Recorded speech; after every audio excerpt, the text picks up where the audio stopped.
ধানের শীষে যদি ভোট দিয়ে এদেরকে জয়যুক্ত করেন, ইনশাআল্লাহ বিএনপি সরকার গঠন করলে এই মানুষগুলো এলাকার জন্য কাজ করবে এবং এদের পিছে আমি দাঁড়িয়ে থাকবো যে কি হলো, কাজ করো না কেন তোমরা। কাজে আপনারা একটু ধানের শীষ উঁচা করেন, আপনাদের হাতে ধানের শীষলা। এদের সকলের হাতে আমি দলের পক্ষ থেকে ধানের শীষ তুলে দিয়ে গেলাম। 12 তারিখ পর্যন্ত এদেরকে আপনারা দেখে রাখবেন। নির্বাচিত হলে পরে ইনশাআল্লাহ 13 তারিখ থেকে এদের দায়িত্ব হচ্ছে 24 ঘন্টা আপনাদেরকে দেখে রাখা। কি ভাই, সকলে একমত? আচ্ছা, তাহলে এই মানুষগুলোর দায়িত্ব হচ্ছে যে আপনারা তাদেরকে নির্বাচিত করলে পরে ইনশাআল্লাহ তারা এলাকার সমস্যার সমাধান করবে, তাই তো নাকি? কিন্তু সমস্যার সমাধান করতে হলে তো প্রথমে আপনাদের একটা দায়িত্ব আছে। কি সেটা? হ্যাঁ, শুনি না।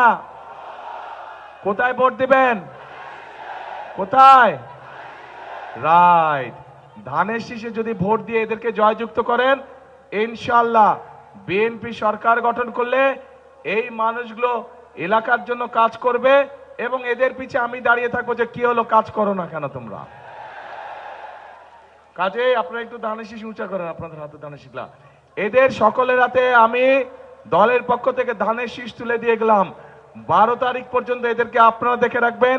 নির্বাচিত হলে পরে ইনশাআল্লাহ 13 তারিখ থেকে এদের দায়িত্ব হচ্ছে 24 ঘন্টা আপনাদেরকে দেখে রাখা।